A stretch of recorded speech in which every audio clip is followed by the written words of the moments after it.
Shalom Uvracha, Parashat Vaera. Dans cette paracha, nous trouvons les 7 premières plaies qu'Akadosh Baruch Hu va infliger aux Égyptiens en Égypte. Avant que ce processus de Makot ne commence véritablement, la Torah vient préciser et affilier les 2 personnes qui vont sauver le Ham Israël, à savoir Moshe et Aaron. La Torah nous dit la chose suivante. Ou Aaron Moshe asher amar Adonai lahem, otziu et bnei Israël meret mitzrayim al tzivotam. C'est Aaron et Moshe. Le pasouk juste après nous dit Hem hamdaberim el paro melech Mitzrayim leotzi et bnei Israël me Mitzrayim hu Moshe ve Aaron. C'est Moshe et Aaron. Alors, tandis que dans le pasouk juste avant, on nous avait dit hu Aaron ou Moshe. On a fait précéder dans le pasouk d'avant Aaron à Moshe. Dans le pasouk juste après, on nous dit Moshe ve Aaron.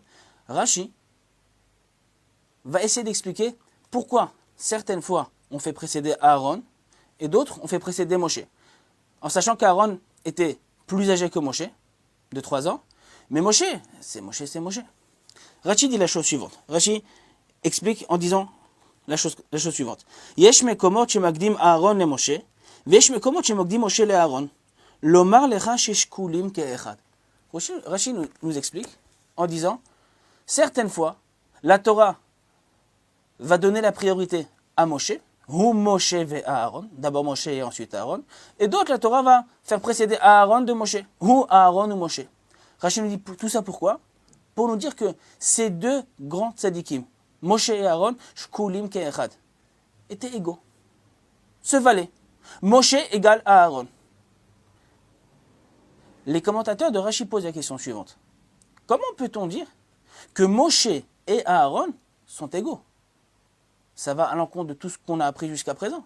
La Torah elle-même précise Velo kam navi be'Israël od ke Moshe. On n'a pas eu d'autres prophètes dans le Ham Israël comme Moshe Rabbeinu. Comment peut-on dire que Moshe et Aaron sont illégaux? Encore une fois, Moshe et Aaron, 2 grands tzadikim. Mais Moshe, on sait que Moshe a eu un rapport, une proximité avec Akadosh Baruch Hu qu'Aaron n'avait pas. Une des explications qui est amenée par les commentateurs est de dire la chose suivante. À ce moment précis, avant même que ne débute toute la mission de Moshe et Aaron, c'est vrai, à ce moment-là, les 2 étaient égaux. Moshe et Aaron, Shavim ke'echad. Après seulement où Moshe nigash el Harafel, Moshe se rapproche d'Akadosh Baruch Hu, a une proximité avec Hachem que Aaron n'a pas eu. C'est une possibilité de réponse. Il y a une deuxième possibilité qu'on peut amener, et c'est en expliquant une halakha qu'on trouve également dans le Rambam. Le Rambam dans Ilchot Tshuva, Perek He, halakha bet nous dit la chose suivante.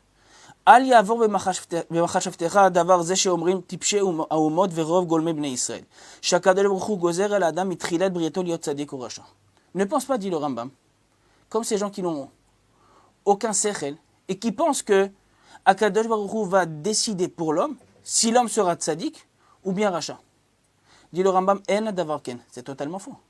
Selon le judaïsme, on est intimement convaincu que chaque homme a le libre arbitre. Et le Rambam va nous donner un exemple de libre arbitre en précisant comme qui peut-on devenir. Et la kol adam ve adam, dit le Rambam, ra'ouy liot tzadik que Moshe Rabbeinu ou rasha ke Yarovam. Chacun d'entre nous, dit le Rambam, peut être un tzadik comme Moshe, ou bien rasha comme Yarovam ben Nevat. O hacham ou sachar ou rachman ou arzari. Nous dit le Rambam, on peut tous devenir comme Moshe. Encore une fois, à cet endroit précis, je peux poser la question. Rabbeinu à Rambam, comment peut-on devenir comme Moshe? Moshe, c'est un niveau de spiritualité qui est inégalable. Comment peut-on être comme Moshe? La réponse est la suivante. Le Rambam nous dit qu'on peut être sadique comme Moshe. Dans la tzadikout, être juste et droit avec Akadosh Baruch Hu, on peut être comme Moshe, à savoir, Moshe et Aaron, tous les 2, ont cette particularité, qu'ils ont exploité leur potentiel qui leur a été donné à 100%. Certes, Moshe a un potentiel beaucoup plus élevé que celui de Aaron, fort probable. Moshe a un potentiel beaucoup plus élevé que le nôtre, c'est évident. Malgré tout, si quelqu'un, chacun d'entre nous, utilise son potentiel à 100%, développe son potentiel jusqu'à la fin, utiliser 100% de son potentiel, nous disent les Mefarshim, c'est ou Moshe ve Aaron ou Aaron ou Moshe. C'est la même chose.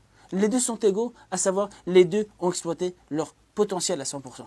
Ce qu'Akadosh Baruch Hu attend de nous, c'est pas forcément d'arriver au niveau spirituel de Moshe.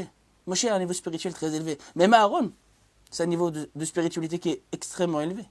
Ce qu'Akadosh Baruch Hu attend de nous, c'est d'arriver à un niveau de spiritualité qui va tout simplement exprimer 100% de notre potentiel spirituel. En arrivant à cela, on est comparé à la tzaddik que Moshe, nous dit le Rambam.